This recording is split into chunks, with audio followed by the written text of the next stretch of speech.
Laura? No. Flora. Yes, Flora is new to us. She lives in Waterbury, and I haven't seen her. So, anyway, I'm really happy to see all of you here. And we need to say hello to our new state chairperson, Stan. Paul Dame, yes. So when do you get to work, Paul? Well, I started to get to work about 3 days ago. Well, we're going to put you to work tonight. All right? That's how we do it, right, folks? We all go to work immediately. When we had Eric Metaxas here, just the 1st of September, on his way out the door, he says, Ellie, have more events. These people need to know each other and get to like each other. So we're working on it. That's what it's all about. We're going to have lots and lots of get-togethers. And our dear friend Lester, where is Lester? Down in the kitchen. God bless him. You know where his heart is and where he'd like to be is up north in his weekend home. But here he is with us. So we have to give him a big hand for being here, taking care of us, allowing us to use his building whenever we wish, that we can get together for something like this. Thank you. Be sure to say hello to him. So with that, I'm going to turn the mic over to Heather, Dr. Heather Rice. I met her this summer, got all excited. She spent some time in China during the Tiananmen Square event. Yes, so I've been wanting to sit down with her with a group of people and just talk about what that was like, because our young people know nothing about that. How does China deal with dissension? How do they deal with if you wanted to stand up and speak your piece? How do they deal with it? And that's a good example of just what happens in a country where they don't know the freedom or have the freedom. I'm one that loves my God-given freedom, and if people ask me, why do you do this?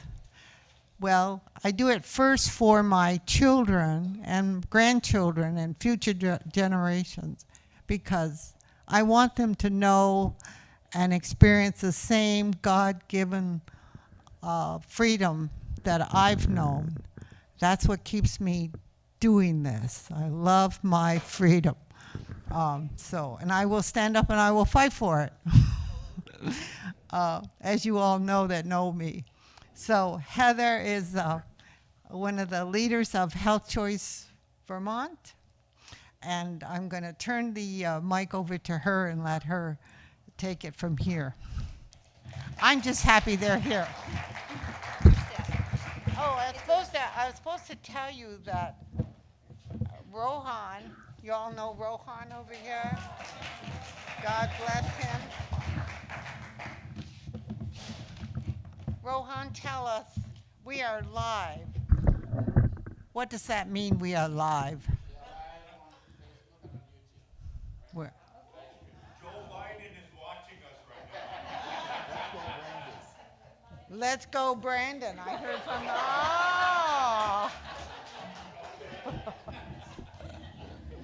Well, we want to let how Choice Vermont is going to get around the country today. All right. All right, go for it.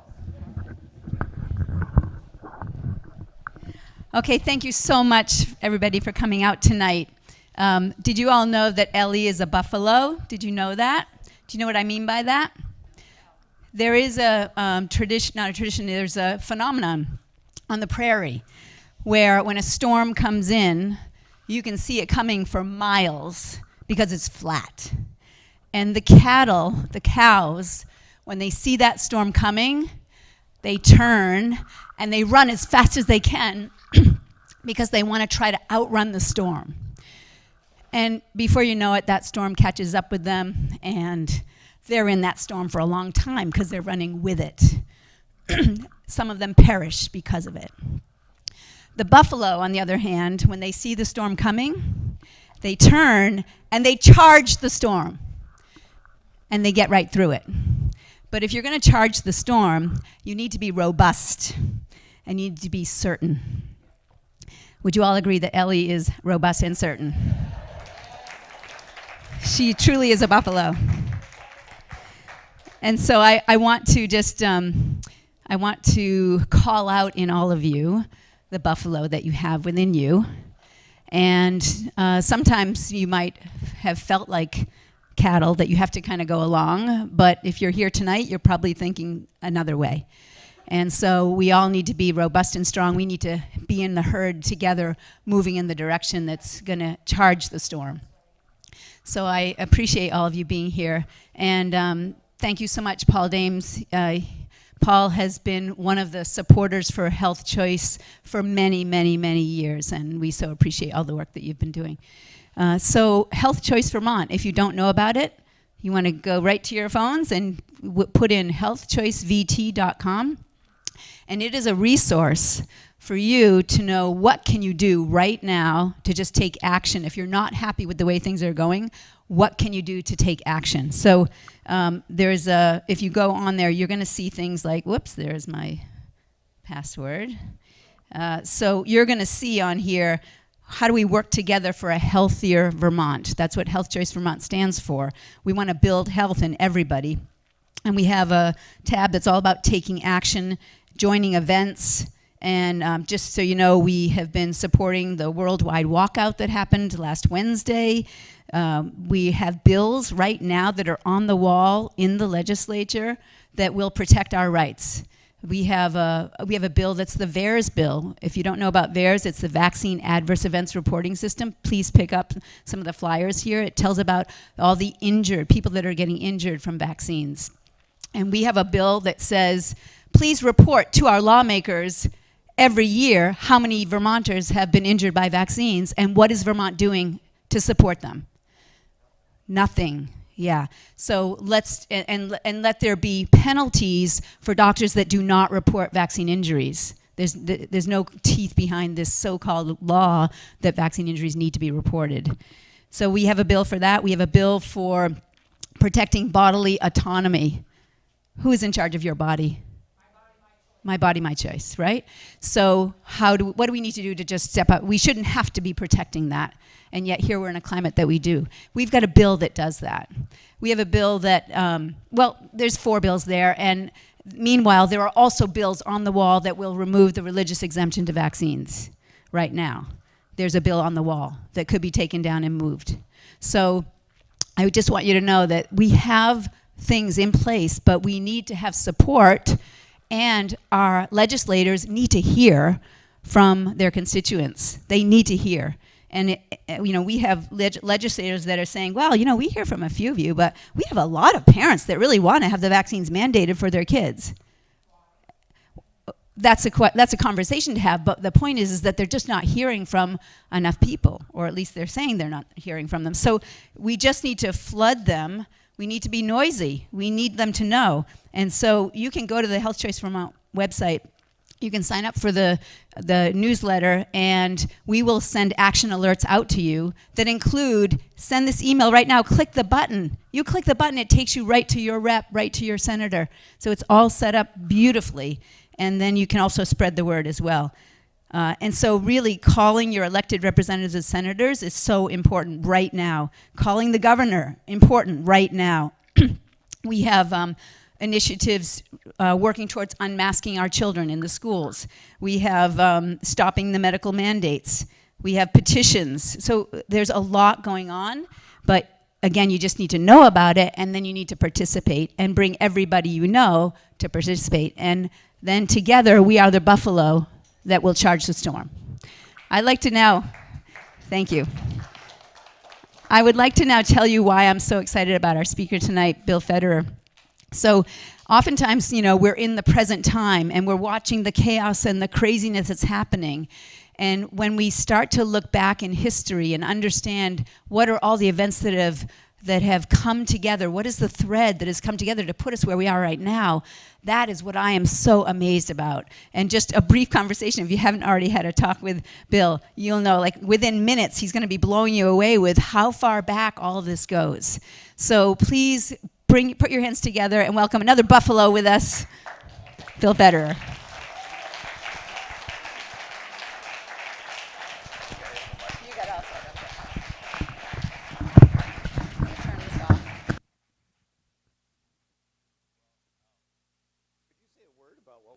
In Tiananmen Square? Yes.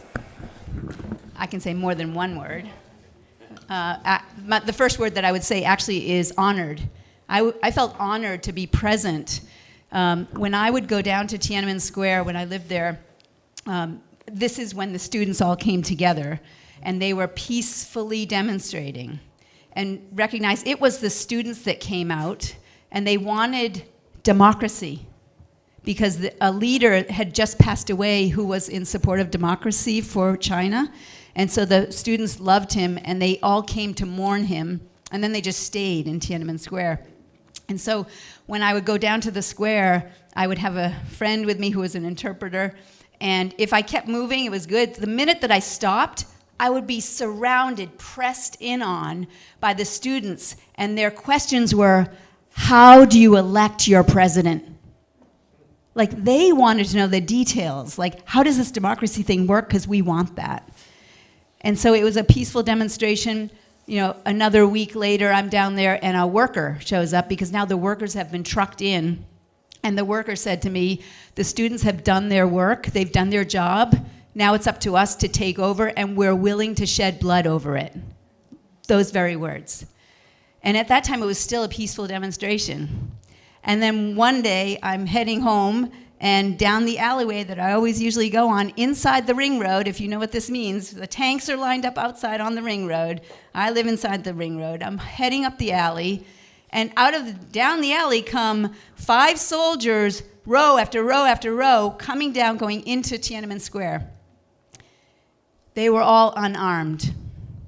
They were being sent into a group of people that are pretty pissed off about the army, the People's Army, that were, you know, now going against the people. And you would have seen before that the grandmothers scolding the soldiers, what are you doing going against the people? And these soldiers were sent into that. Well, those people that were pretty perturbed about their behavior, they just took after them. And then the government had a reason to now clamp down because there were hooligans that were disturbing the peace. It was all set up. So that was my experience in Beijing, and at that point, when I saw that erupting, okay, now maybe it wasn't so safe for me to be there, and so we had some friends that Hewlett-Packard they were employees for Hewlett-Packard. They were given airplane tickets every day to get out whenever they chose, and they chose that day, and they gave us their airline tickets for the next day, and so we went down to Hong Kong for 3 weeks, waited it out, and then we came back. And it was perfectly safe because there was a complete clampdown. It was, you know, the army was in charge. And so we just went back to work. I was there to open the first chiropractic clinic in Beijing, China. It was time to get back to work. So thank you so much. I'm happy to share my story. Just have one comment. I'm glad they didn't ask you how you elect your president today. Right? Because you would have had to say they cheat. Yeah, exactly, yeah. Wow, wow. Well, thank you, Heather. Let's give her a hand and thank God for...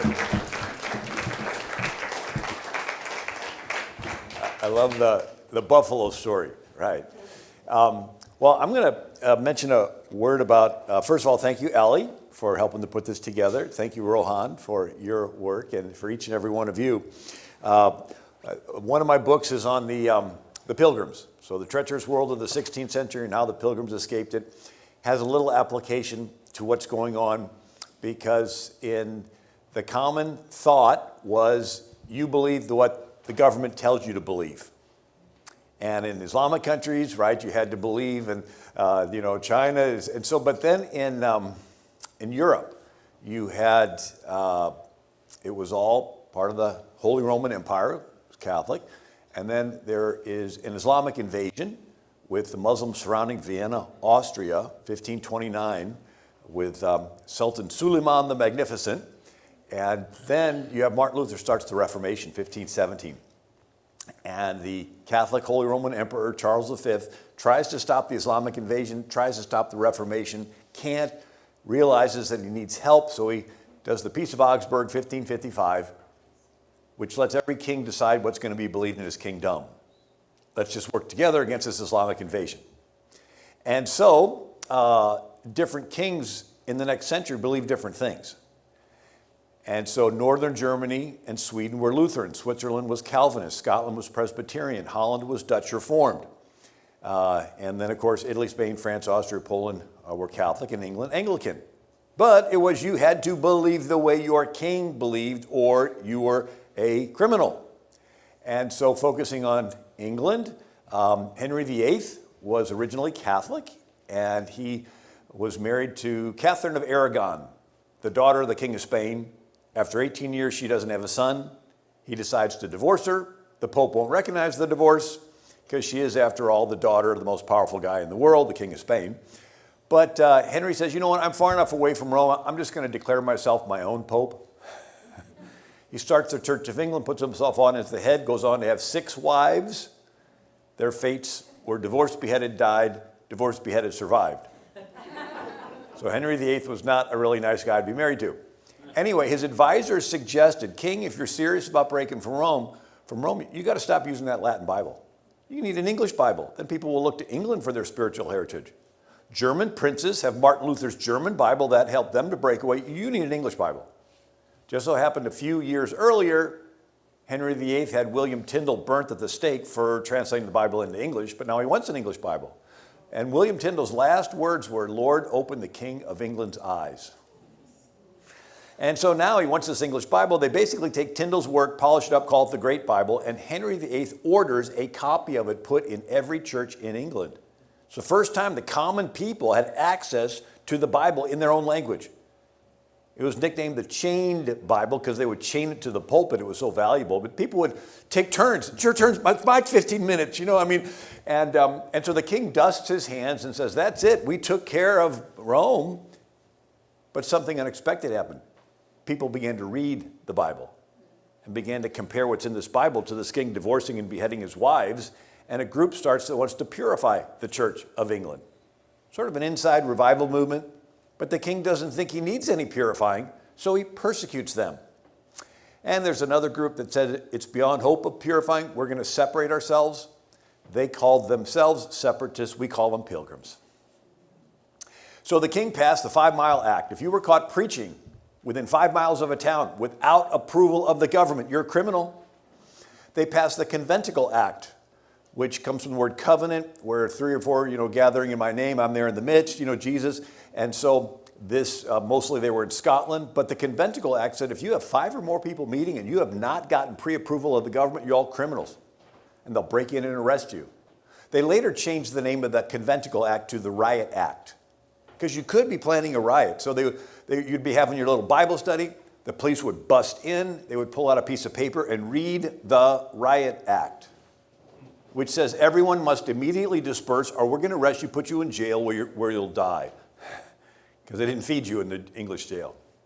And so John Bunyan, that wrote Pilgrim's Progress, he was having a Bible study with too many people, 12 people, and they bust in and arrest him. He's being drug away. He goes, better to be persecuted than be the persecutor. He spent 12 years in jail because he had a Bible study without pre-approval of the government. And so one of the separatist groups began calling themselves Baptist.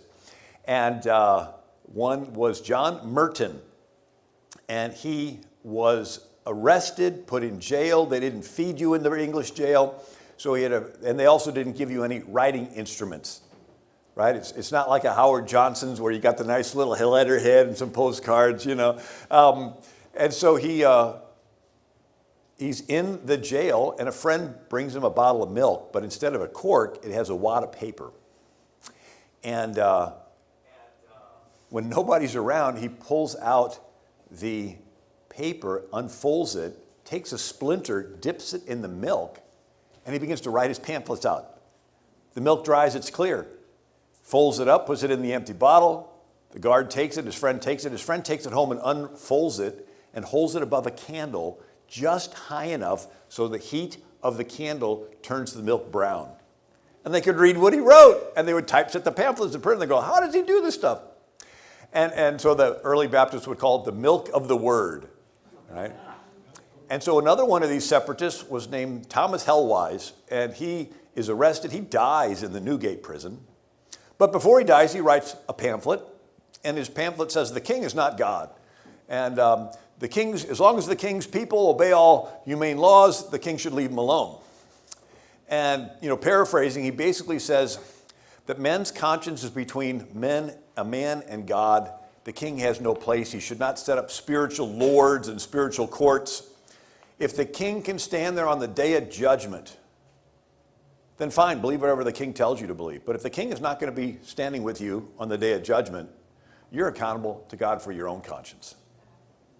Well, the king didn't like this, right? And so that's why they would go after them. Well, so they eventually fled, right? These separatists, a whole handful of them fled to Holland and fled to America. We call them pilgrims. And but this idea of conscience didn't exist in Europe. You believed what the king told you to believe. Otherwise, it's treason. But in America, it became a founding concept. And so even Thomas Jefferson, in his Virginia Statute of Religious Freedom, says no man should be compelled to support financially beliefs in which he does not believe. And no one should be coerced or molested in their private opinions by the government, right? Because Virginia was an Anglican colony. And if you were a dissenter, like a Baptist or whatever, you were arrested. And they would put you in the stocks and they would beat you and so forth. And he said, no person should be molested for their political or their religious opinions.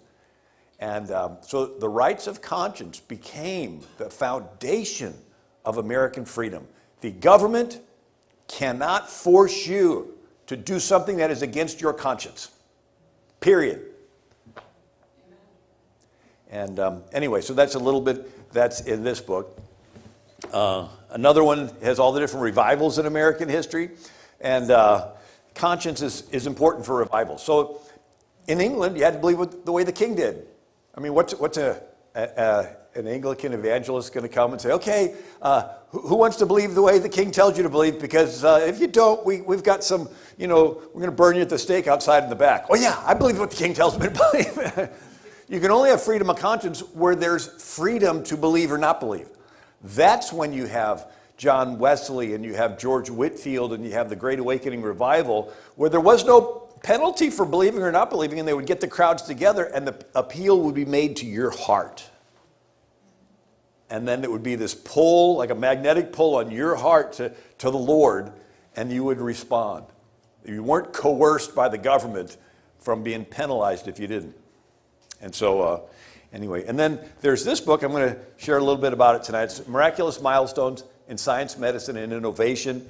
It goes through the Christian contribution to writing, right? Or it was actually the Jewish contribution, but ancient Israel was the first instance of a nation that was literate.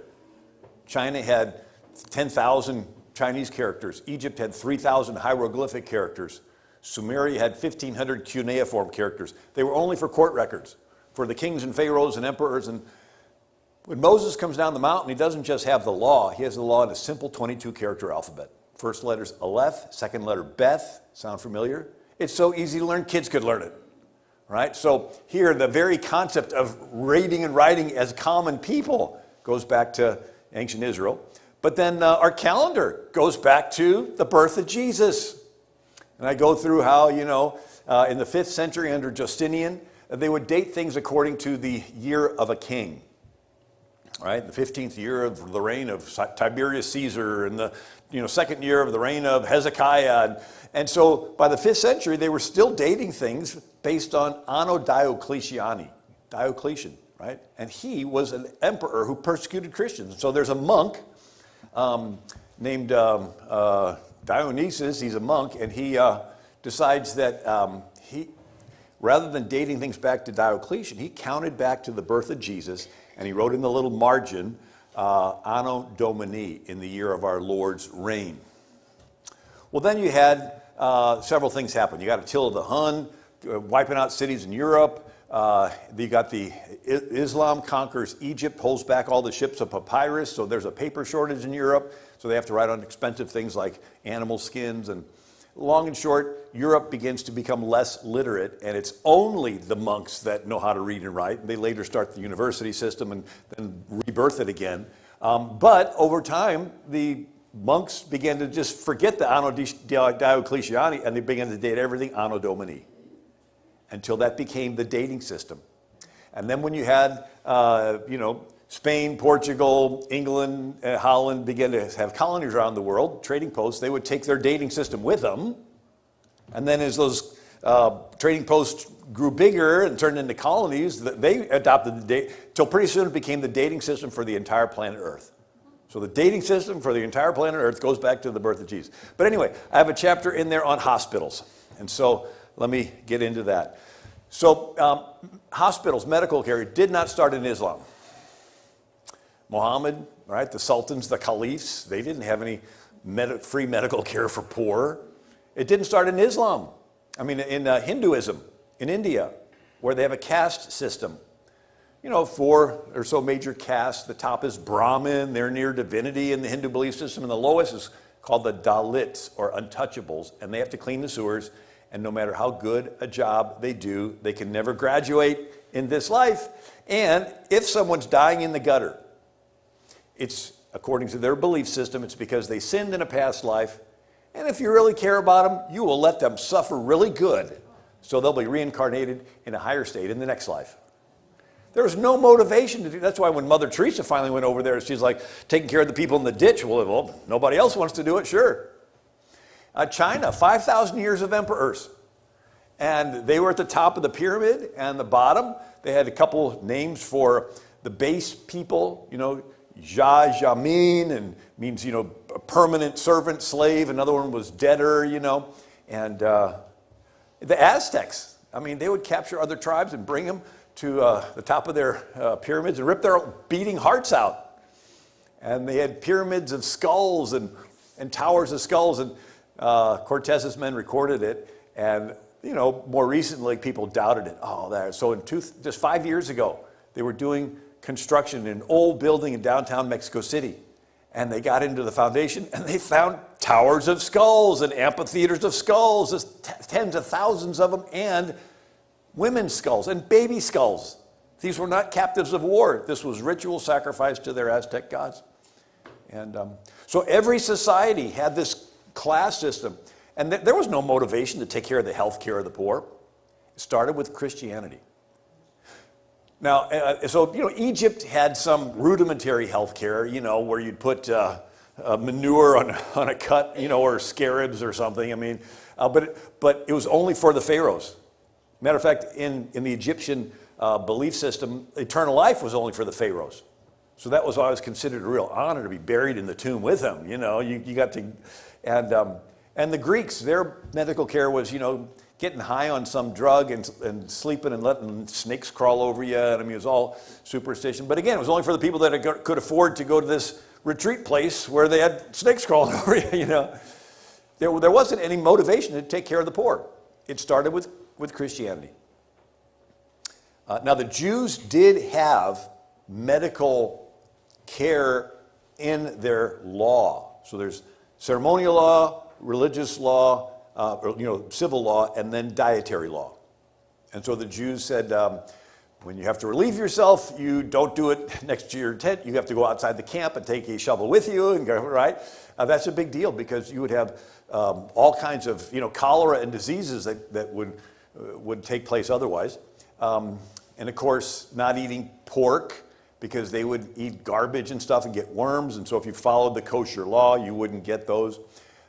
They had things like circumcise the boys on the 8th day.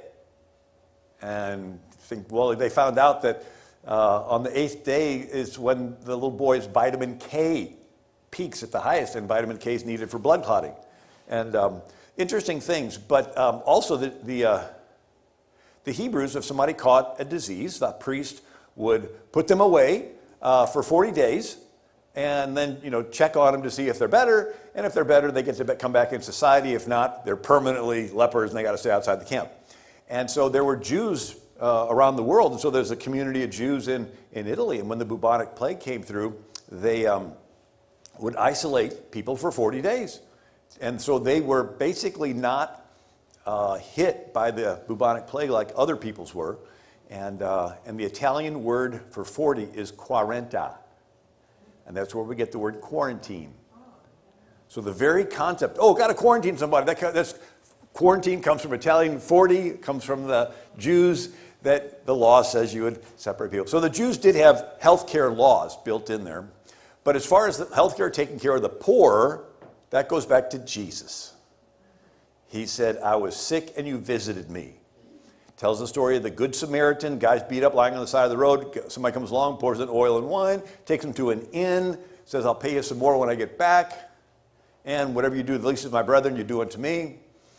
There's a verse where it says for the widows, it says, don't take a widow into the number unless she have a reputation for washing the saints' feet and having hospitality and so forth. And so immediately, Christians began to do health care for the poor.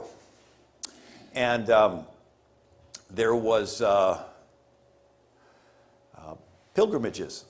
So the first 3 centuries of Romans, they'd persecute them, but then when the persecution stopped, they began to go on pilgrimage to the Holy Land. And anyway, those are the scriptures I mentioned. By the way, the Greek Christians went west, the Syrian Christians went east. So Syria was the first country that was completely Christian, evangelized by the Apostle Paul. If you're going to read ancient Christian writings, you'll read Greek and Latin and Syriac. And the Syrian Christians evangelized into India, Mongolia, even China. In the 6th century AD, they've uncovered these big stones, like tombs where they have Chinese writing and Syrian writing. They're evangelizing. Anyway, so the Syrians pioneered healthcare. In the 4th century, there's a school in Nisibis, which was the world's first university. And then there was a Syrian Christian Bukhitsu family, and they had 9 generations of physicians. They founded a medical academy at Gundishpur from the 5th to the 9th century till Islam sort of ended it. And then 325 AD. Now Christianity is not being persecuted, and Christians would go on pilgrimage to the Holy Land. And they would wind up tired because they just took a really long journey. And so the decision was made that every cathedral where people were making a pilgrimage to, it should have an infirmary to convalesce, get better. And the Latin word for traveler or pilgrim is hosp, H-O-S-P, where you get the word hospitality. And so they would call the place a hospital. And so 370 AD, St. Basil distributed food to the poor in Caesarea, and then he built a poorhouse, a hospice, and a hospital. And then you had 395 AD, St. Jerome, who translated the Bible into Latin. He discipled a Christian widow named St. Fabiola, and she gave money to build a hospital in Rome, and she took care of the poor herself. And then you have the plague of Justinian, 541 AD. 15 million people die, about 25% of Europe. And there is a St. Samson the Hospitable. But he was the one who took the sick into his house and he doctored them up. When the Emperor Justinian got sick, he doctored him up, and Justinian decided that he would fund St. Samson, and he ended up starting a hospital that lasted for 600 years until Islam came in and sort of ended that. And when these different places were being attacked, they needed a security system, so they were called the Knights Hospitaller, and they would defend these places. And then we have 529 AD, the Benedictine order, right? This is Catholic. This is 1,000 years before the Reformation. They established infirmaries in each monastery. And then they arrived in England in 597, and they established monasteries, and they established infirmaries in the monasteries. The Benedictine order then founded the oldest medical university in Western Europe in Salerno, Italy. And then the oldest hospital in Europe is the Hotel Dieu, that word hotel is the same root as hosp or traveler, and Dieu means God, so it's the hospital of God. It's in Paris. It's right next door to the Notre Dame Cathedral. And so it was staffed by nuns who followed the rule of St. Augustine. And then in the 800s, Charlemagne decreed that the hospitals which had fallen into disrepair should be restored. And then you have China. A plague, a disease comes from China. And it's called the Black Death, bubonic plague. Millions die in China. And then it gets into fleas that gets on camels and donkeys and comes across the China Silk Road, the Gobi Desert, and arrives in the Middle East. And then it gets on rats on ships, and it gets off in Constantinople, and it spreads across Europe. So you have thousands died. Matter of fact, millions. They estimate that 20% of the population of London dies, 75 million people, or up to 200 million. Crops were left standing in the field. There was nobody alive to harvest them. All right? And so this is in the 1300s. This is, again, about 2 centuries before the Reformation. And so the Pope gives blanket absolution or forgiveness to everybody because people are dying so much, the priests don't have time to go out and do the final rites, you know. And so dead bodies were just being put in the street. And a group of Catholic men named Election Brothers, they went out and named after St. Alexis, who was a guy in the 3rd century that gave away all his money to help the poor. And so the Election Brothers would collect the dead bodies and give them a Christian burial. I don't know if you, there was sort of a little bit of a sacrilegious movie years ago called Monty Python. Everybody see that? You know, it starts off and it's the Black Death, and they got these wagons, and they're collecting the dead bodies, and the one guy's, you know, bringing out his, like, you know, dad or whatever, and the guy's like, but I'm not dead yet. And he, like, gives him some money. Again, it's not your best movie, but so the idea is that some of them didn't die right away, so they do hospice care, and then some of them recovered. And then you had a scenario where the families of those who had their loved one die would give money to the order, saying, thank you for taking care of my loved one in their last time. And the purpose of the care was to get them right with God. And so there were Catholic orders across Europe that began to be formed to take care of the poor and to raise money to ransom people who have been captured by the Muslims and put into slavery. And one of those was St. Vincent de Paul. So who was he? He was captured and put into slavery in North Africa by the Muslims. And then his owner moved to Constantinople. So now he's in Constantinople. And he witnesses to one of his master's wives, because you can have 4 wives and so forth. And she ends up believing, and she goes back to her husband and nags him. And so the husband lets St. Vincent de Paul go, and he goes back to Europe. And he starts an organization to raise money to free people from Muslim slavery. And the Queen of France gives him a lot of money, and he starts a hospital. And so the hospitals now are staffed by the Sisters of Charity of St. Vincent de Paul. And they start hundreds of hospitals all across Europe. And so much so that, you know, the nurse's hat? It came from the Catholic nun's habit that they would wear. And so it was synonymous that the nuns basically were the health care providers for Europe. And everybody knew it. And even Florence Nightingale said there's no one trained better at health care than a Catholic nun.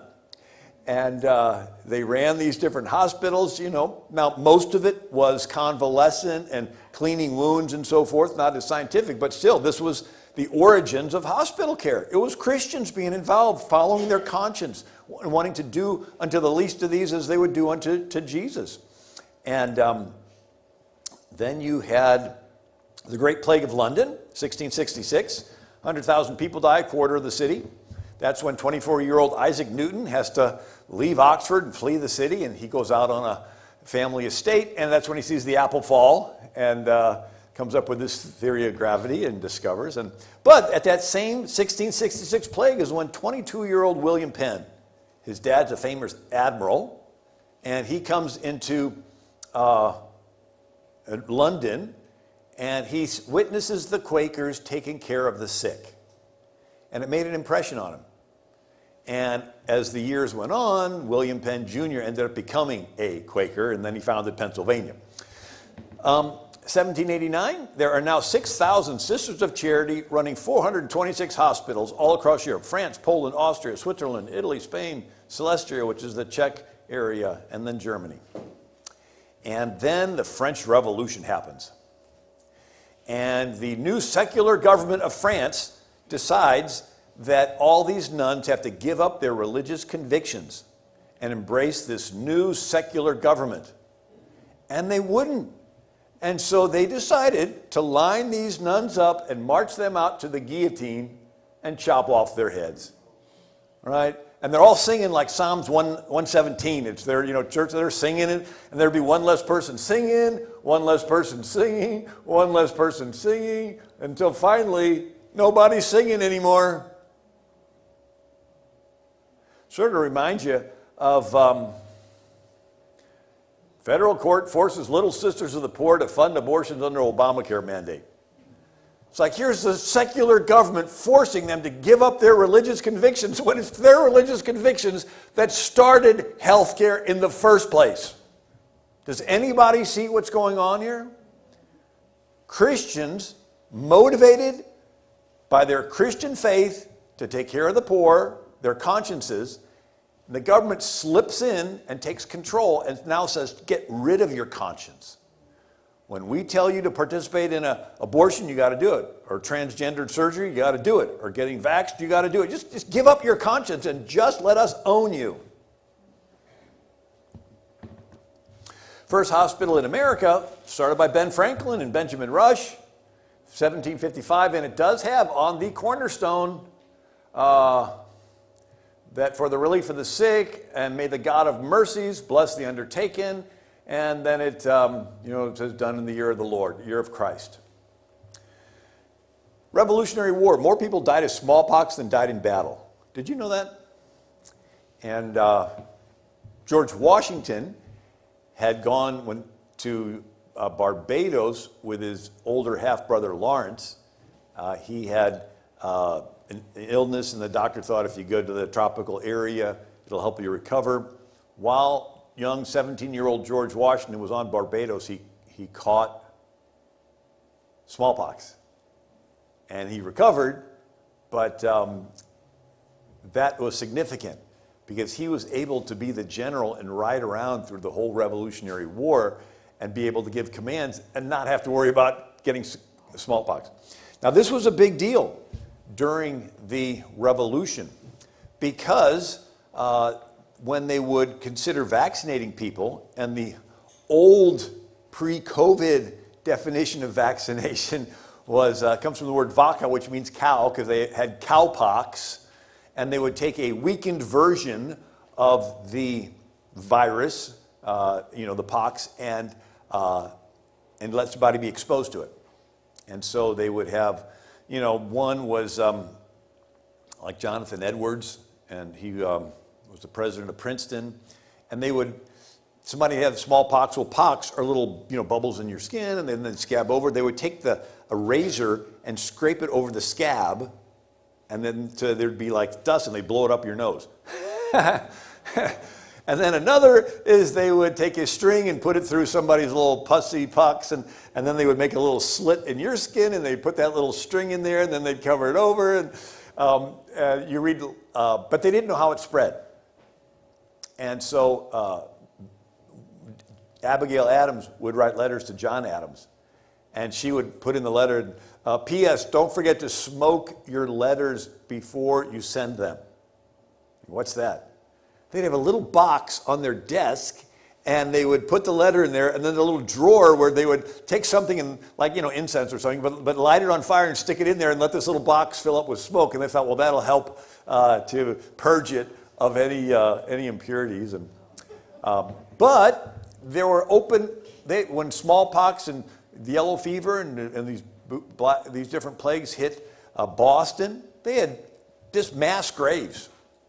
Philadelphia, mass graves. I mean, and so the settlers that came from Europe died, but the Indians, they like completely died. And studies were done as to why that was.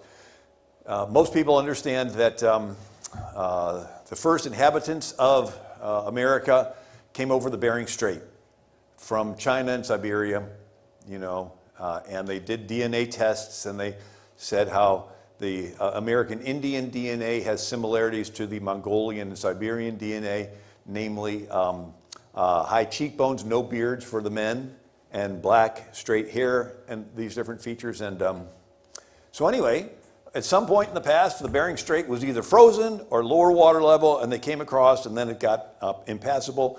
And so they had an isolated DNA. They spread up and down the Americas. This is the main theory. But Europe, by the way, they call it Eurasia. So Europe and Asia and North Africa, and there was all these wars, and for centuries they'd be killing and conquering and dragging slaves and intermarrying, and so they had more of a mix of the DNA. And so diseases would hit those areas, lots of people would die, but you'd always have some that would survive. But when the European diseases finally came in contact with the Native Americans, they all died. I mean, it was like just millions of them. It was really sad. Now, there is what's called the Columbian Exchange, where some of the American diseases went over to Europe, and one of the ones that is documented or written about is syphilis. The first instances of syphilis were after Columbus, and then also lead poisoning. They ate on pewter plates, and when the tomato, which came from the Yucatan area, and they bring these tomatoes back to Europe, the acid in the tomato would leach the lead out of the pewter plate. And people would eat, but then they ended up, so there's higher incidences of lead poisoning, after the Columbian Exchange. And so Dr. Benjamin Rush, he's considered one of the fathers of American medicine and the father of American psychiatry, and he advocated smallpox vaccinations. And so the dilemma was, should they vaccinate the American soldiers? Well, they would go through a couple weeks of recuperating.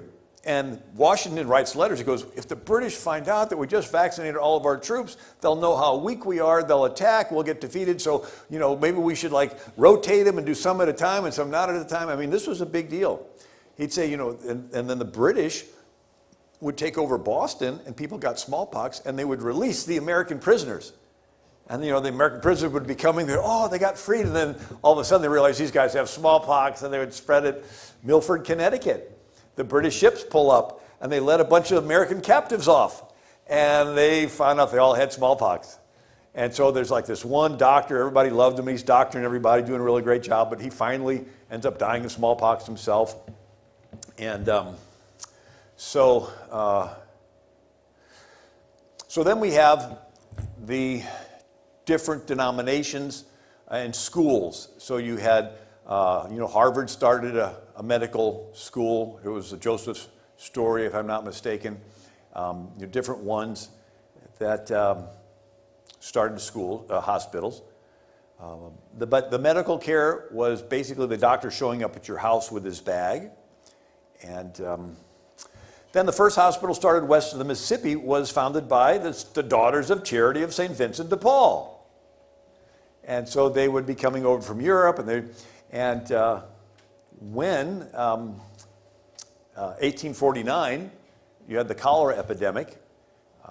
So India, you had some people bathing in the sewage-filled Ganges River, and they would catch this waterborne disease called cholera. And it's just localized disease, but then when the British took over India and put in railroads and steamboats, people infected with cholera could quickly go back to Europe. And sort of like what I talked about with the American Indians dying off, well, the Europeans didn't have any immunity to these Indian cholera diseases, and millions died across Europe. And they died, Paris and London, Berlin, Moscow, just all over. And I might talk about that a little bit more in a minute. So west of the Mississippi, you had this hospital, the Sisters of Charity. And I actually visited one of the buildings that was there. So there's the nuns, they were with their nun hats, but they were known for doing all the hospital care. Here's Florence Nightingale, the lady with the lamp, during the Crimean War, where the British and the Turks fought against Russia. You know that war, because when Russia lost, they were afraid that the British that controlled Canada would try to take their possession of Alaska, and so they decided to lateral it and hurry up and sell Alaska to America. And so the the War of Crimea ended up us getting Alaska. But here's Florence Nightingale, one of the pioneers of nursing. And she, again, is the one that said there's no one trained better at healthcare than a Catholic nun. And then we have the Civil War. And Lincoln asked these orders of nuns to follow the troops and take care of the sick. Now, prior to this, during the Revolutionary War, there weren't nuns. They were women that were the wives of the soldiers. They were called camp followers. The name doesn't do them justice because they're the ones that scavenged for food, sewed the uniforms, took care of the sick and dying soldiers, right? They were the ones that cooked and mended and did all that stuff. But here at Valley Forge, 2,500 soldiers died, 500 women died. I mean, they were there taking care of all these men. They just don't get credit in the history books. And so during the Civil War, here's Clara Barton, a school teacher.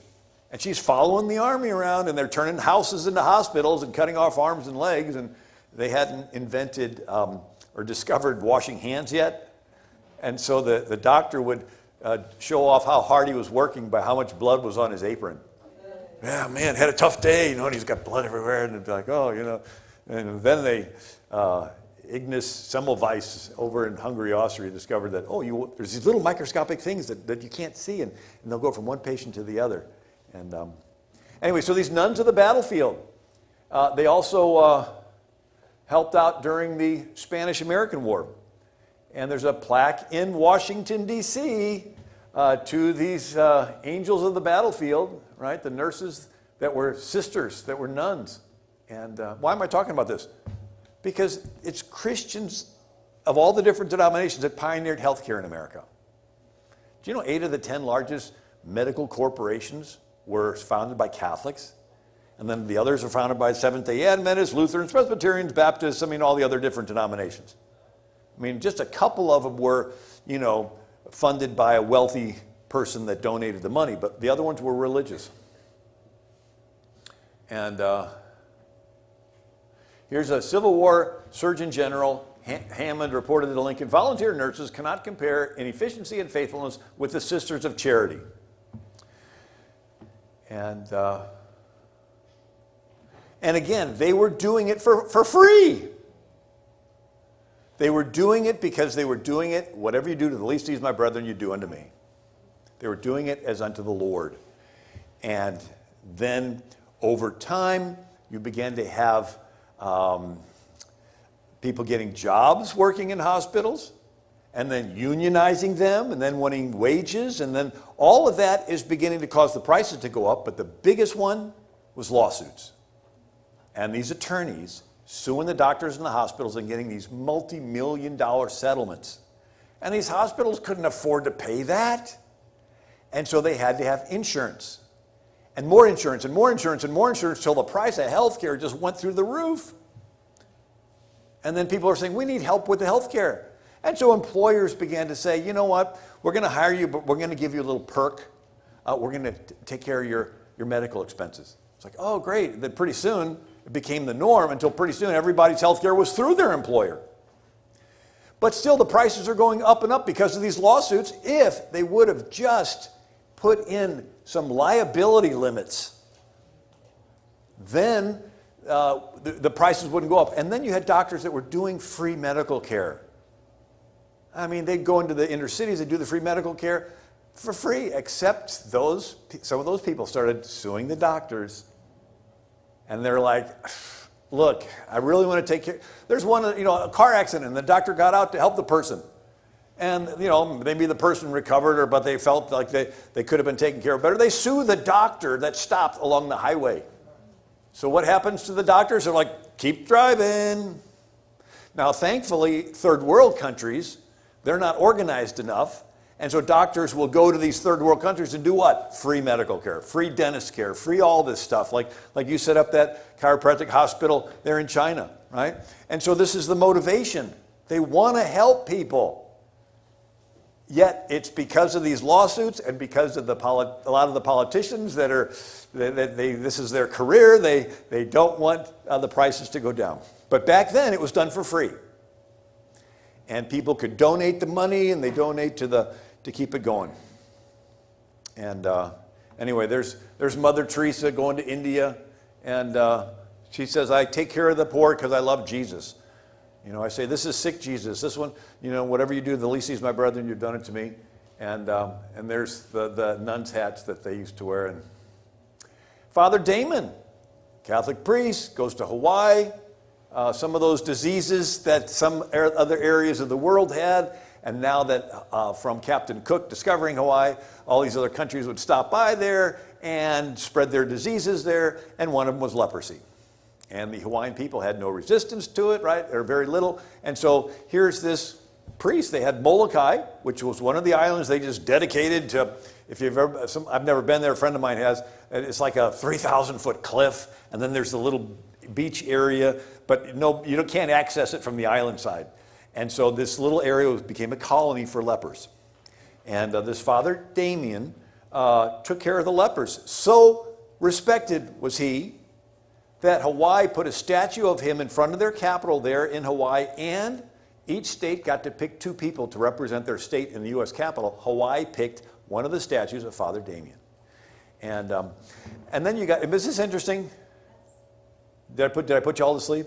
No. Should I keep going? Yes. All right.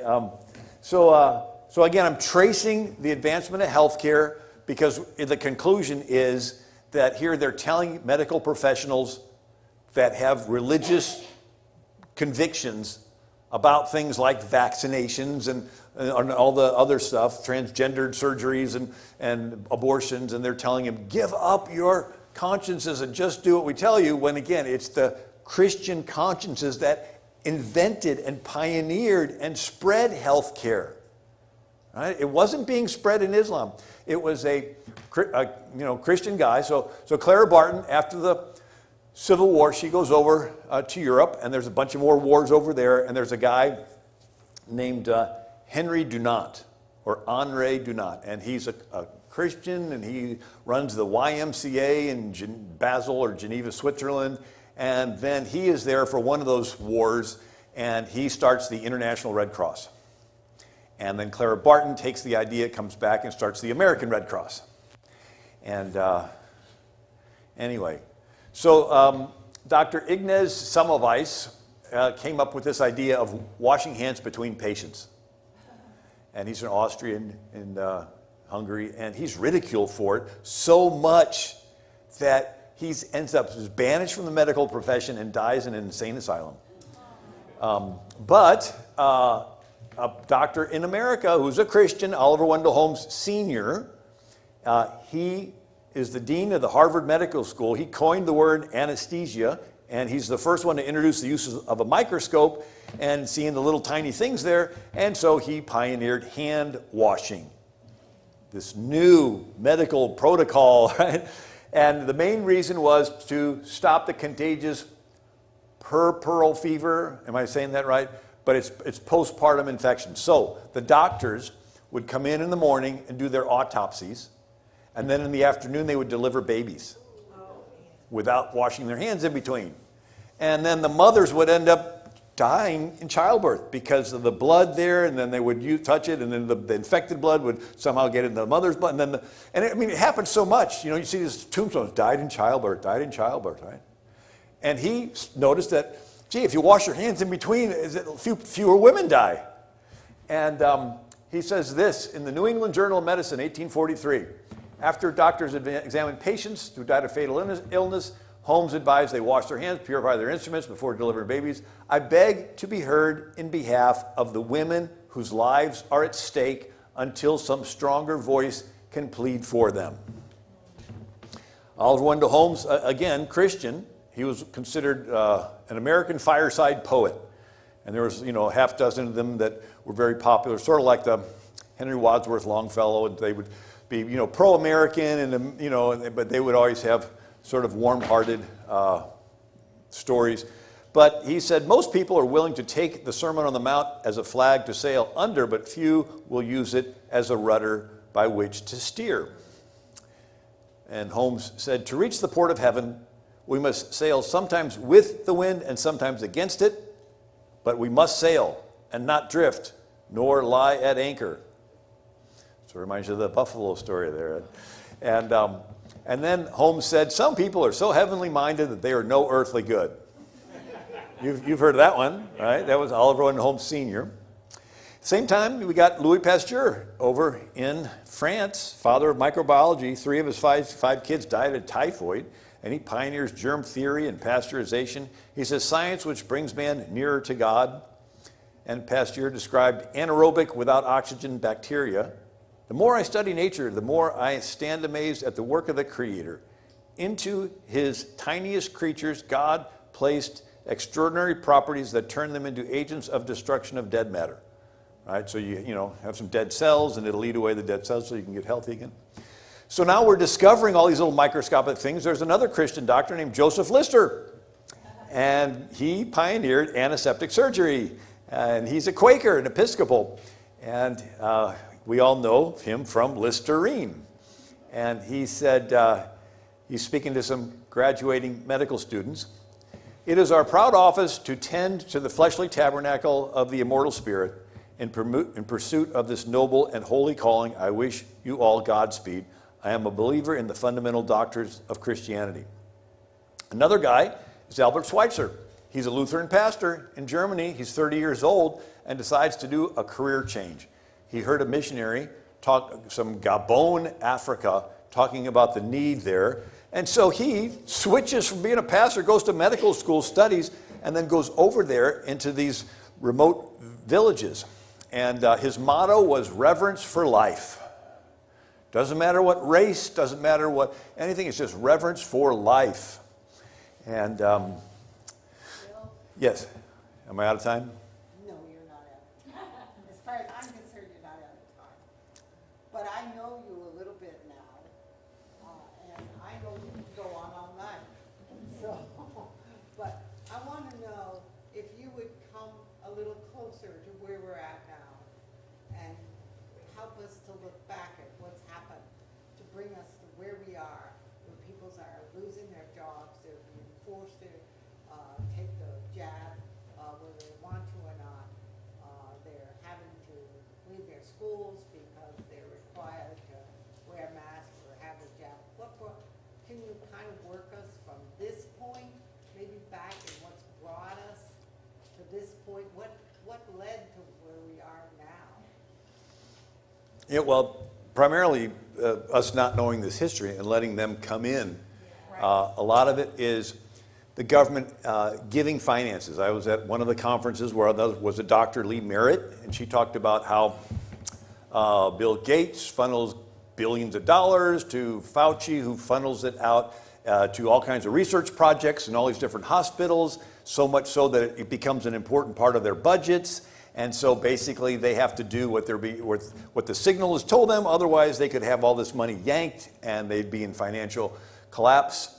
The other thing is the financial incentive that hospitals have to classify sick people as having COVID in order to get the numbers higher so that they can claim that there is a significant emergency to suspend voting at the polls and to institute mail-in voting. And that,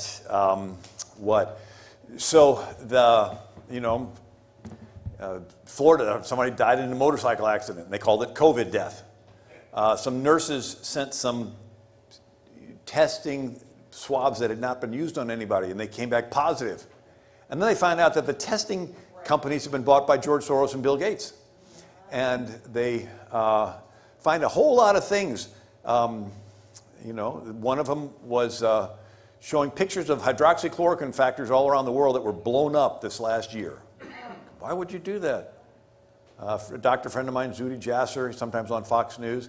He's a doctor in Arizona, and he said, it's a crime for him to prescribe hydroxychloroquine. And when he asked why, they go, well, we want to make sure there's enough there for people with rheumatoid arthritis. It's like, really? You couldn't just order some more? You know? You have to make it a crime? Things don't make sense. It seems like it's part of a plan. And, but as far as the conscience things go, I got a couple more slides. This is the Catholic Archbishop Dolan. He says, in order to protect our religious liberties from unwarranted and unprecedented government intrusion, the Archdiocese of New York has filed suit in federal court today, this is 2012, against Obama, seeking to block the recent Health and Human Services mandate that unconstitutionally attempts to define the nature of the church's ministry and would force religious employers to violate their consciences. We're seeing that again because, yes, they have taken strains of aborted fetuses and used those in the development of the different vaccines. They've also taken strains of cancer and put those in there. And so why would you do that? Well, they're seeing this multiplying of, I don't know, again, I'm not a scientist, but I listen to a lot of these things, you know, these spiked proteins, and then they multiply them, and there's no stop feature to it, and it just keeps going, so similar to the French Revolution, Bible-based Christians with their religious convictions, they were motivated individuals to selflessly provide free health care for the poor over 1,000 years, and they're now being relegated to insignificance by socialist policies and so forth. Now, the American Medical Association printed a pamphlet which says, would socialized medicine lead to socialization of other phases of life? Lenin thought so. He declared socialized medicine is the keystone to the arch in the socialist state. So that was a phrase that was in this pamphlet. And Ronald Reagan, for the American Medical Association, 1960, head of the Screen Actors Guild, so it's the beginning of his getting into politics. And he did a LP record called Operation Coffee Cup. And he says, one of the traditional methods of imposing statism or socialism on people has been by way of medicine. It is very easy to disguise a medical program as a humanitarian project. What's he talking about? It's called seizing the moral high ground. Casinos do it. If a casino moves into an area, people that don't want it will cite statistics of crime going up. But if the casino can give some money to schools, they can seize the moral high ground and claim that they care more about children than you do. And unless you vote to spread casinos, you must hate the children. And so what he's talking about, he says that you disguise a medical program as a humanitarian project. They're saying that we care more about people's health than you do. And unless you give us complete control of your body, you must hate your grandmother. You must hate all your neighbors. You must hate everybody unless you give us complete control over your body. So they want to seize the moral high ground and claim that they're more caring about people's health than you do.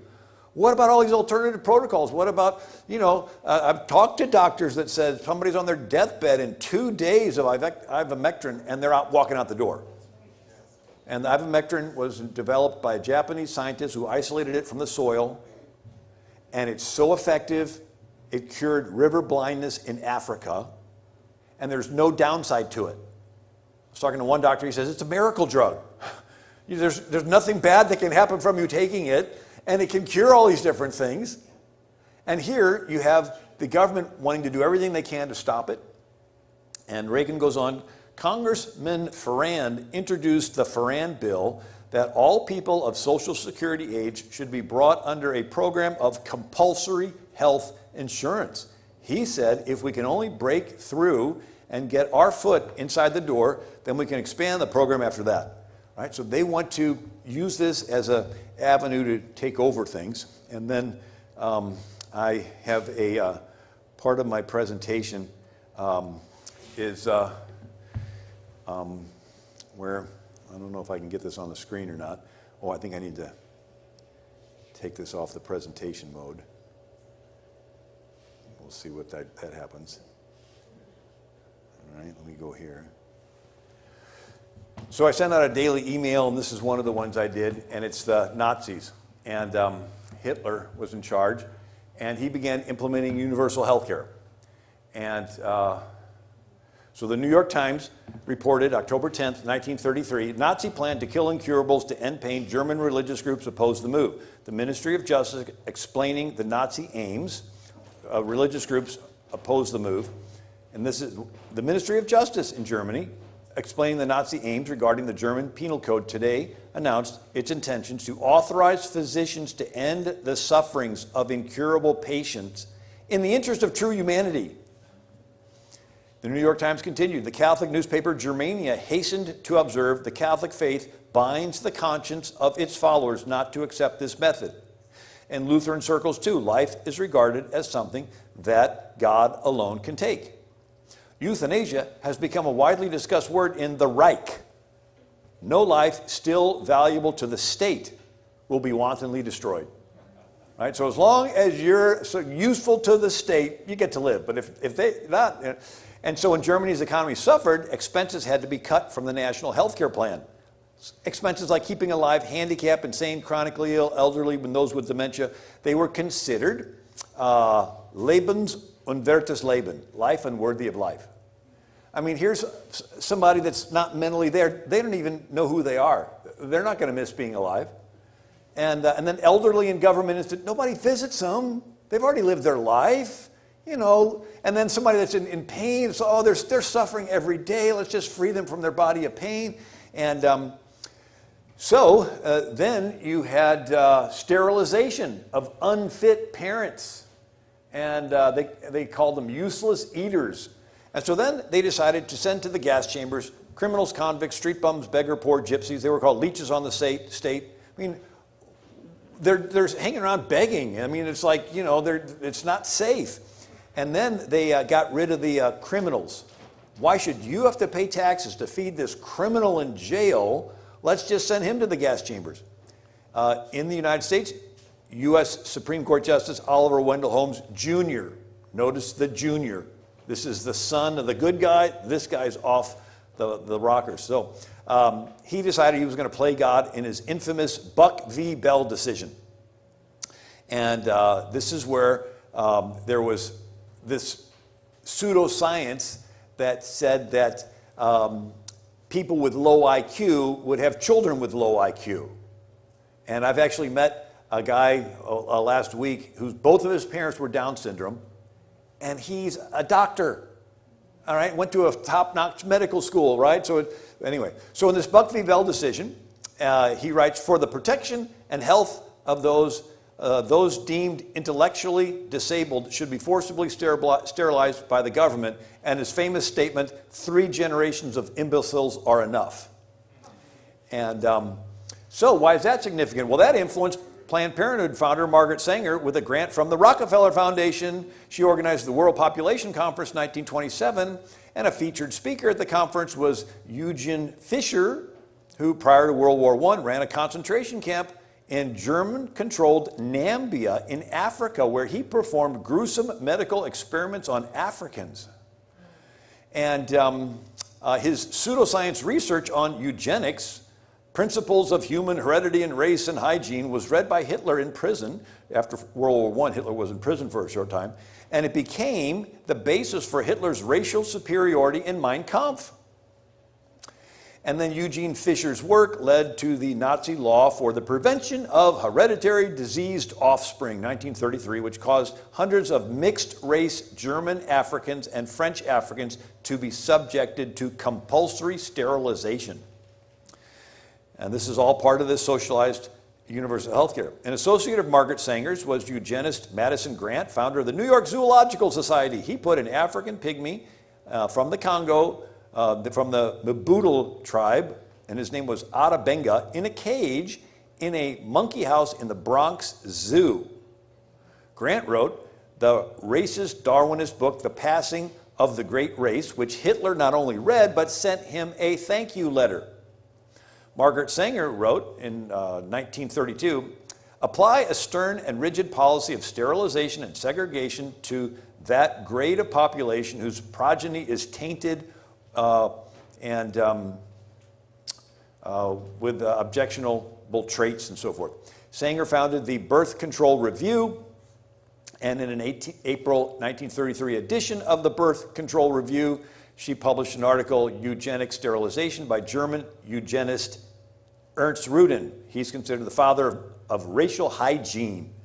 Now, we all know what hygiene is, washing your hands. This is racial hygiene. You want to wash the human race and purge from the human gene pool inferior races.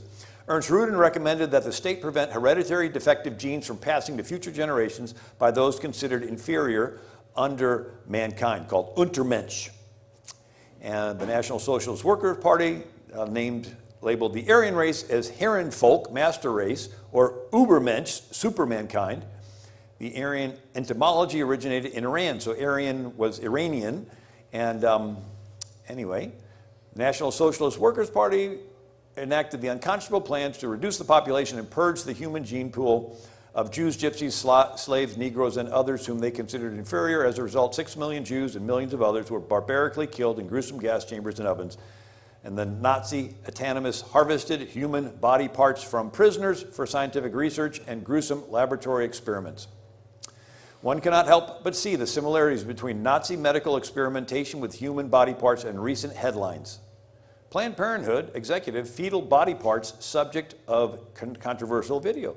New documents prove Planned Parenthood's illegally profited from the selling of aborted baby body parts. Planned Parenthood harvests baby body parts, and so forth.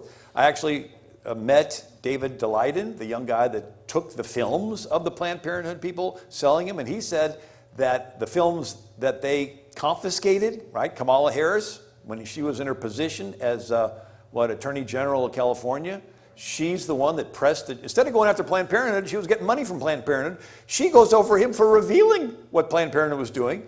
And he's spending years and years, him fighting these legal battles. But he says some of the videos is them saying that the babies are born alive.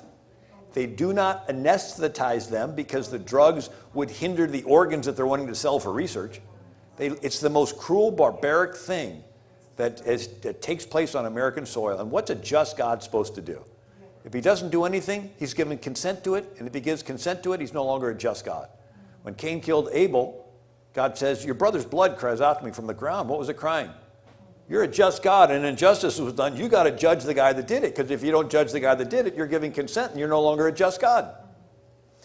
And anyway, so this is, would socialized medicine lead to socializations of other phases of life? Lenin thought so. He declared socialized medicine, keystone to the arch of the socialist state. Anyway, so then there's the Ronald Reagan quote. Here's a quote from C. Everett Koop, a former Surgeon General. When the first 273 German, aged, infirm, and retarded were killed in gas chambers, there was no outcry from the medical profession, and it was not far from there to Auschwitz. So doctors who spend their lives studying and wanting to just keep their jobs, now they're being put in a position of having to stand up and take a moral backbone. And we need to support all the good ones that we can and put pressures on the others. And begin to put pressure on, I thank God for Rand Paul and Ted Cruz and some of them that have enough guts to ask the difficult questions. And yes, so.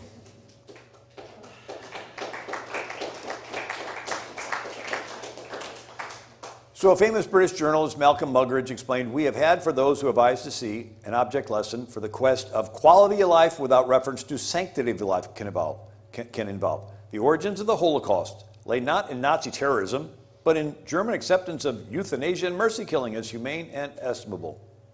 And anyway, and then I go on to talk about the U.S. government doing the Tuskegee syphilis experiment, where they infected black men with syphilis, and then they would come in to the doctor, and they were expecting that the doctor was taking care of them. All the doctors were doing was documenting the process of them dying. Oh, good to see you this week. Okay, let's see. This isn't doing right, doctor. It's like, yeah. And then here we have Solzhenitsyn, and he talks about what was going on in the Soviet Union. He says, over there, people are groaning and dying in psychiatric hospitals. Doctors are making their evening rounds, injecting people with drugs which destroy their brain. There are tens of thousands of political prisoners in our country under compulsory psychiatric treatment.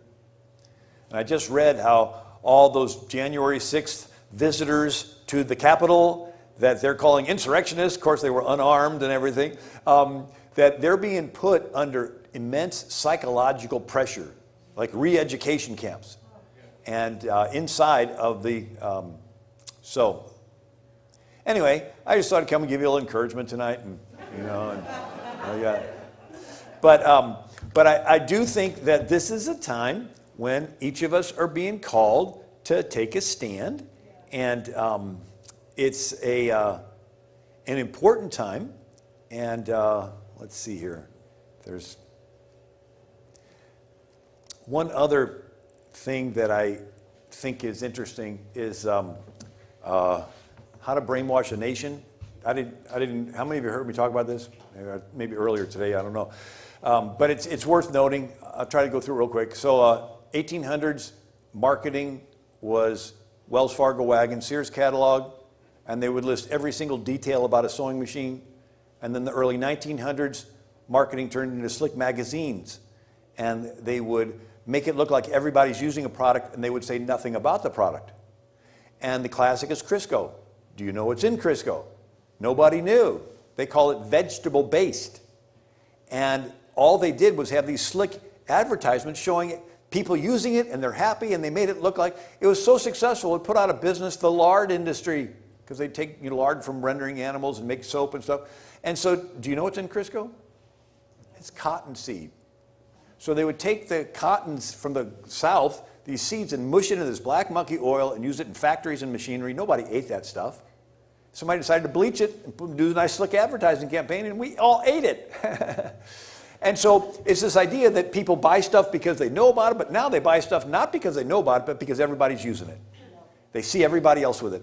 And now you add to this, another step is the 1938 radio drama War of the Worlds. Orson Welles, we interrupt this program to announce that New Jersey is being invaded by Martians. It freaked the country out, and people running outside looking up in the sky. It was a phenomenon of instant fear. So now they said, hey, you can motivate people with slick advertising campaigns and they know nothing about the product, and you can also motivate people with fear. And then you add to this attention at psychological movies. And so one is Gaslighting with Ingrid Bergman, and she, in the movie, has an aunt who's a famous actress who dies and leaves, has some jewels, but all of her stuff is stored in the attic, and it's too emotional for her to go up there and look at it. But some guy wants those jewels, and so he courts her, and they end up getting married, and then he's going to go for a walk every night. And he leaves her in the room, and he goes down the block, climbs up the fire escape. It's like in London where all the houses are together. And then he climbs in through the attic. And when he turns the lamp on in the attic to dig around looking for jewels, the lamp in her bedroom gets dimmer. And she says, whenever you go for your walk, the light in my room gets dimmer. And he goes, your eyes are playing tricks on you. You're seeing things. I think the stress is getting to you. I think you might be going crazy. And he feeds her and feeds her so much so that she's convinced she's going crazy, and he's about to sign her into an insane asylum when the hero follows him and breaks the story. But it got into our vernacular of manipulating people so that you control their brains to motivate them to do things. And so this comes together with Joseph Goebbels, the Nazi minister of propaganda. And with the fear of the war, and with this gaslighting and this doing things because you see everybody else do them, he orchestrated these Colosseum events with 100,000 people. And at the front, they would begin to give the Hitler salute. And it would work its way back, and everybody would see everybody else giving it, and they would feel pressured to give it, and people would see you giving it, and then they would feel pressured. And so it was this manipulating of the human desire to sort of fit in. And so this was studied after the war. It's called the Solomon Asch Conformity Experiment. They did it on college campuses, where they would pull 8 students into a room. 7 had been paid ahead of time to be actors, and 1 was a naive participant. And the teacher would put 2 cards on the front desk. 1 card had 1 line, the other 3 lines. 1 longer, 1 shorter, 1 the same. And beginning with the paid actors, one by one, they would say the shorter line is equal to this other line. By the time it got around to the 8th naive participant, 30% of them would deny their own eyes and go along with the group. They would doubt their perception. They would say, well, they must be seeing something. It's powerful of people giving up their own common sense just to fit in with the group. Now, they found if just one person objected, they went from 30% down to 5%. But this manipulating of the desire to fit in is another. They did a test called the spiral of silence where people will voluntarily self-censor their views if they think they're in the minority. It was a wine tasting. Everybody was in on it except one couple. They poured vinegar in the wine, tasted terrible. And this couple writes on their little card, "This tastes terrible." But then they would have the other couple stand up and they would say, "This is robust, this has character, this is really good." And it gets around to this couple, they scratched out, "It tastes terrible." And they stood up and they, "Yeah, it was good." And then somebody said, "Well, you know, all they did was pour vinegar in the wine." The couple that changed their views criticized the people for saying that they poured vinegar in the wine.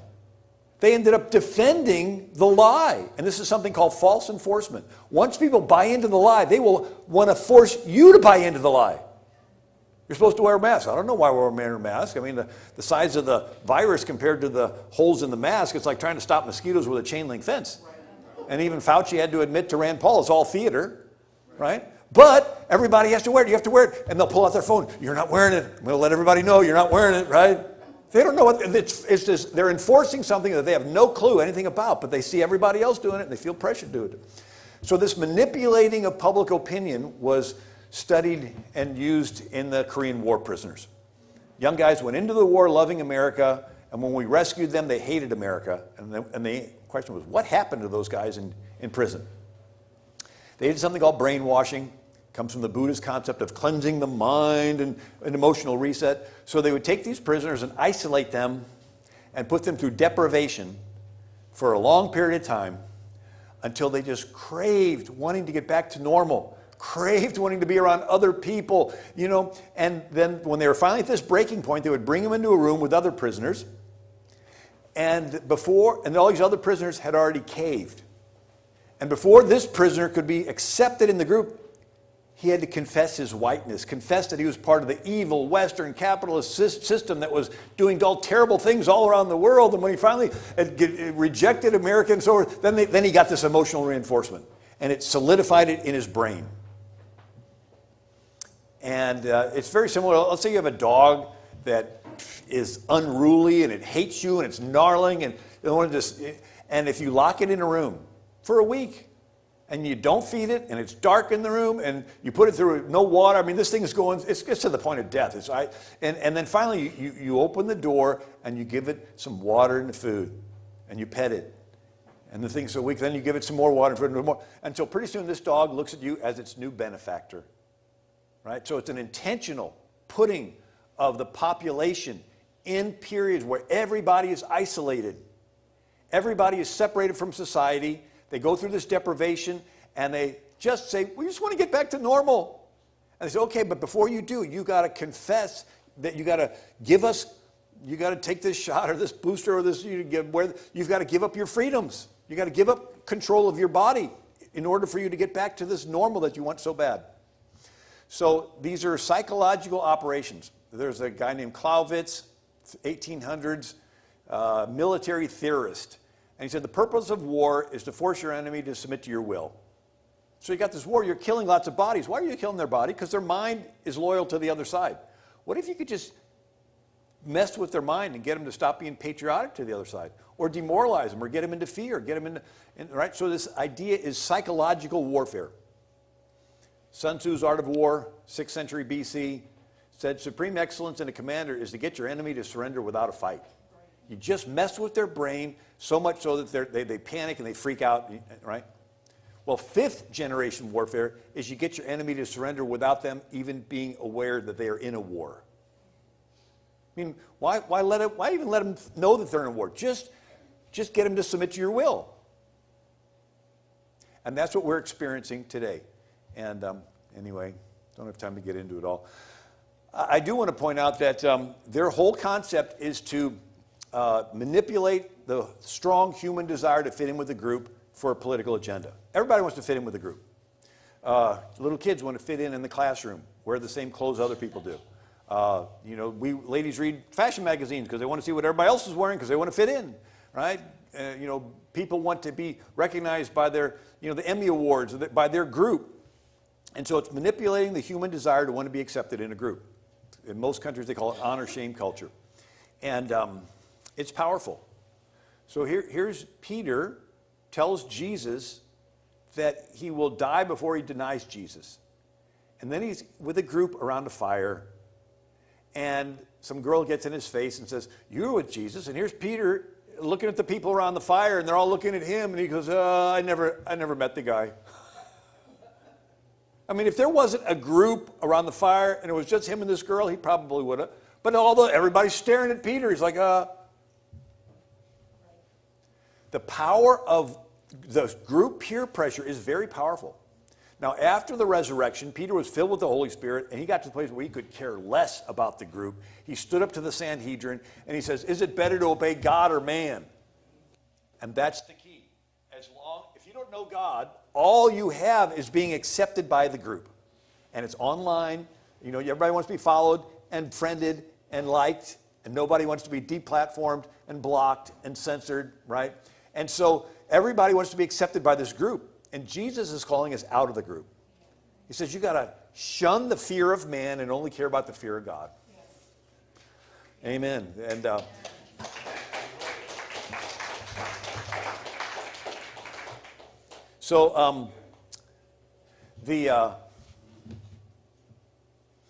I go through a little illustration of, if we get through this crisis, I bet there'll be another one. We get through that crisis, there'll probably be another one. You look back in history, every generation has a crisis. Bubonic plague, Attila the Hun, Genghis Khan. And it's almost like every generation has a crisis. And the Lord certainly knew that would be the situation when he made everybody and made us. I thought, why is that? And I thought, well, the crisis of the era is an opportunity for the people that are alive at that time to sort of show whose side they're on, to manifest in the physical world what spiritually is in their heart. And so, illustration, freshman chemistry class, the teacher has a beaker with a solution and pours in a catalyst that causes a reaction.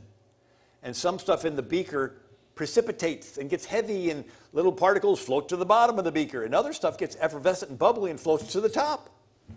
The catalyst causes some to drop out and others to rise up. And when the early church, we have to remind ourselves, the church was born into a one-world anti-Christian government, the Roman Empire. I mean, if I was going to start a movement, I'd like, have it in a little greenhouse for a while and sort of protect it. No, as soon as the church was formed, immediate persecution. Evidently, God's not afraid of persecution. He has more faith in you than you do. And he thinks you can do this, right? And so the early church, when they were persecuted, they got together and they prayed for boldness. They prayed for more effervescence. Lord, use us, use us. So the same crisis is going to cause some people to surrender their conscience to the government, surrender their will, surrender their life, deny their faith, right? Take the mark of the beast or whatever. That same crisis is going to cause other people to rise up in courage and in boldness and say, Lord, use me to love the unlovable, to defend the defenseless, to rescue those unjustly sentenced to death. Use me. He gives you a million different ideas, and each one of us has a different calling and a different idea. But it's the idea that we want to respond and be God's hands and feet on this earth in the present time of crises. So anyway, I'll rest with that.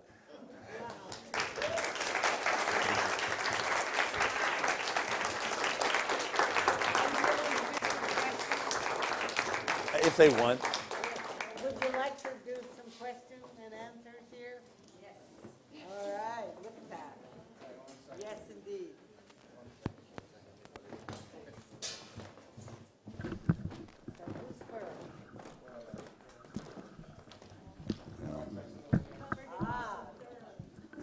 Wait, if you want, you can just shout it out. You don't have to feel like you have to go up to the mic. I have a question. Who is defending? Who is defending the people that are in solitary confinement as a result of participating in the January 6th event? Yeah, so her question is, who's defending those people that were arrested and rounded up, and a lot of them have not been charged with anything? They're just being detained and going through and being denied medical treatment and all kinds of stuff. To answer you, I don't know. I mean, I do know there's lots of good legal organizations, Liberty Counsel and Pacific Justice Institute and but I don't know. If they are, it's not in the news. And I think we need to put some pressure on our politicians, saying these are American citizens, and they need to be defended. They need to be rescued. And we need to put pressure on our leaders to respond. Thank you for bringing that up. Yes? Along that same line, though, isn't it illegal to detain someone Yeah. without It's in our Constitution, the right to a speedy trial. That they can do whatever they Yeah, they're violating the Constitution. Yes. Can I just interrupt for just for a second? I just want to really keep the questions going, but I want to appreciate Bill being here and that he's willing to be here, and we'd like to be able to support him. So I'm just going to pass the baskets around. I don't have a hat, but I have baskets, so please contribute what you can. All right, thank you. Oh, thank you, Dr. Heather.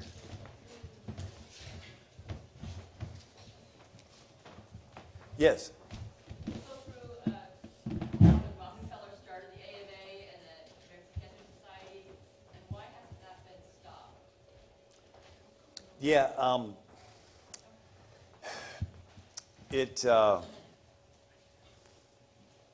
what? I think they hide it, and it's up to us to educate people. There's a lot of rabbit holes that we could go down and talk about. I was even doing some research on the origin of the Spanish flu, and it goes back to Fort Riley, Kansas, and it goes. And at the same time, there's reports that the Rockefeller Foundation was doing experimental injections of soldiers, and of course everybody knows the Spanish flu. The guys in close quarters go over to World War I, millions die, they come back, and then millions die, and and they sort of get off the hook. But they're the ones that supported Margaret Sanger, Planned Parenthood, and there was even a YouTube video just I saw last month where the president of some country in Africa, and he was reading from a Rockefeller document from like 15 years ago, saying we need some pandemic that can get everybody fearful enough to be able to implement globalist type things. So I'm not an expert on that, but I encourage you to do your own research. But there are things that anybody that does a little research sees some inconsistencies. There is another thing. I just was at a conference with Kevin Freeman. He has the Economic War Room, and he pointed out that about 10 years ago they started index funds, and these are companies that would invest people's retirement in everything that's on Wall Street, and so it's a little more secure, and everything that goes up, they take advantage of that. And now, 10 years later, you have the three of these funds own controlling interest in 80% of the S&P 500 companies. And so the three companies are BlackRock, State Street, and Vanguard. And so we think of Pepsi and Coke, they're competitors. No, you look at who owns Pepsi and who owns Coke. Well, the top three investors are BlackRock, State Street, and Vanguard. You look at General Mills, you look at most of the technology companies and communication companies and pharmaceutical companies and all this, and the top three stockholders are BlackRock, State Street, and Vanguard. And they're pro-China, and they're all woke, and most people, they own a couple stocks with their retirement. They check the little proxy box for their vote. I mean, you're not going to drive across the country and go to some, Exxon stockholder meeting. You got a life to live. And so these asset management companies show up at the stockholder meeting with thousands of these proxy votes, and they basically take over the meeting. And they tell the board, you will have a more diverse board. You'll have transgendered people on the board, and you'll have diversity in the company. And you'll have the company push, and you'll do more stuff in China, and you do this and that. And so we look at it and think it's all, but really it's just a very small group that is got control of a very large amount. And they're pushing an agenda. And people that work in these companies, if you want to keep your job, you got to sort of do what the boss says. And they're being pressured. And it's a serious thing. One of the first ways to turn around is expose it. And then this meeting I was at, they said, yeah, if you own one stock, you can go to the stockholder meeting, you can stand up, you can make a resolution. So in other words, it's not just us pushing back In our local communities, it's people that own stock go to those stockholder meetings and begin to push back. And it's going to take each and every one of us. But again, this is the time that the good Lord had for us to be alive. And even though our politicians we were trusting have let us down, one of the results is it's putting each and every one of us in a position of having to step forward. Yes? Was it, you had talked about Margaret Sanger and eugenics. Was it Bill Gates' father also involved with Margaret Sanger? And that, I understand Bill Gates is big into eugenics. He's also big into vaccines. And By the way, I do have some books on my table, and if anybody wants to get any on your way out. So, world population and all that. yeah, you can Google or DuckDuck, Go, whatever, and pull up Bill Gates' TED Talk, and there's half a dozen different clips of him doing interviews saying, the world has 6.8 billion people, and if we do a really good job with vaccines, we can lower that to 10 to 15%. It's like lowering population with vaccinations. It's like, yeah, but you get into it. These are people that think the world is overpopulated and they want to reduce the population. And it goes back to a Thomas Malthus who lived in the 1700s, and he said that agriculture will increase arithmetically and population will increase geometrically, so at some point you'll have more people than food. It sounded all right, but do you know on the same acreage that it was farmed 100 years ago, we're producing like 100 times more food with fertilizers and insecticides and irrigation and all kinds of farming techniques, and we're producing more food on the same acreage. It's like, wait, they told us we'd run out of food. No, humans are creative. We'll come up with other ideas. And I mean, they're taking things like, they can turn seaweed into food now, and they can, worms and insects and bugs, they can turn it into protein. They can even synthesize proteins and meats and stuff like that. So that whole concept of, there's too many people, it's an old concept, but they're still running with it. And they still think that they need to, if you do the geometry, you take, 6 billion people and you give them each a 2 square foot spot to stand in, you can fit the whole population of the world into Jacksonville, Florida. All right, now, if they all have to go to the restroom at the same time, you're in trouble. But it's this idea that, there's a lot of land out there that if we use it correctly, we can come up with new ways of providing food. Anyway, I think usually during the question and answer session is when I start losing people. So why don't I stand by the table, and if anybody has any more questions, you can ask me over there. And is that all right? All right.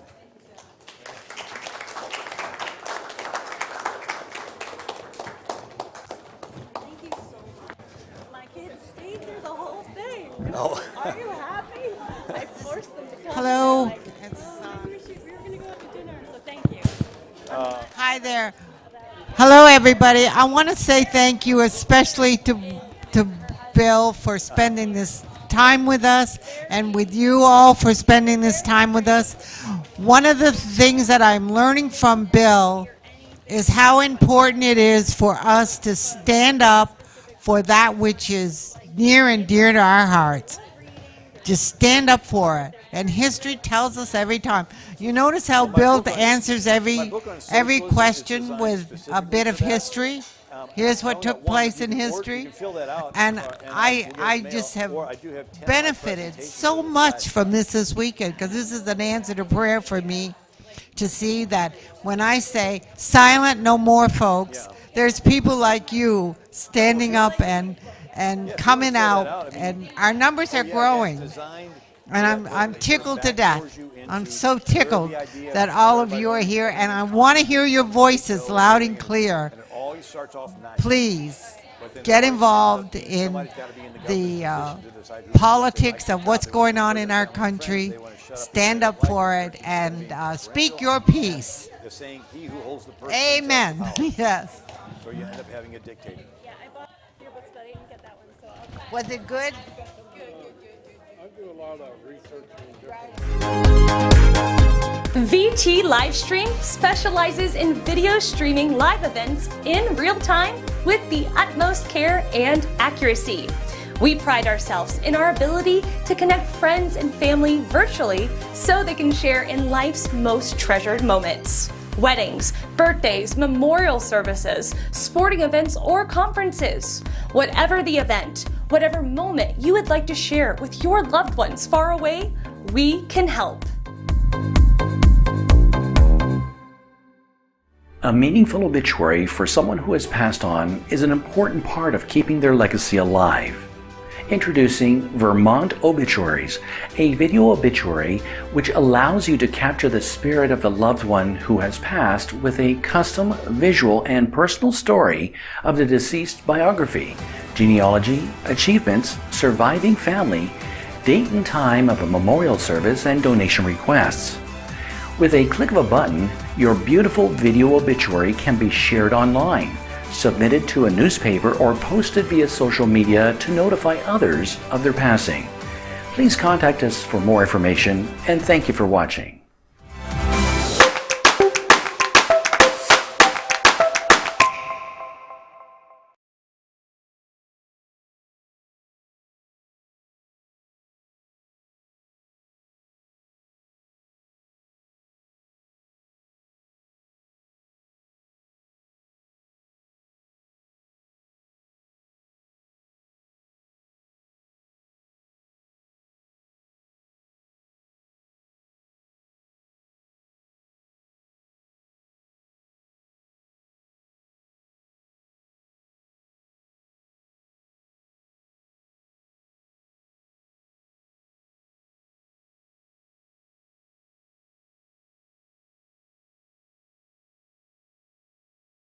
A meaningful obituary for someone who has passed on is an important part of keeping their legacy alive.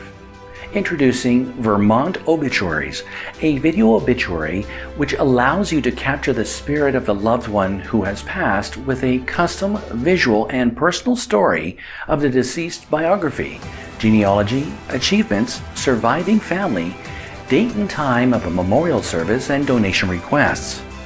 With a click of a button, your beautiful video obituary can be shared online, submitted to a newspaper, or posted via social media to notify others of their passing.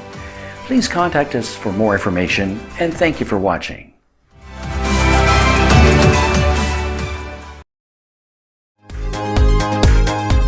VT Livestream specializes in video streaming live events in real time with the utmost care and accuracy. We pride ourselves in our ability to connect friends and family virtually so they can share in life's most treasured moments. Weddings, birthdays, memorial services, sporting events, or conferences. Whatever the event, whatever moment you would like to share with your loved ones far away, we can help.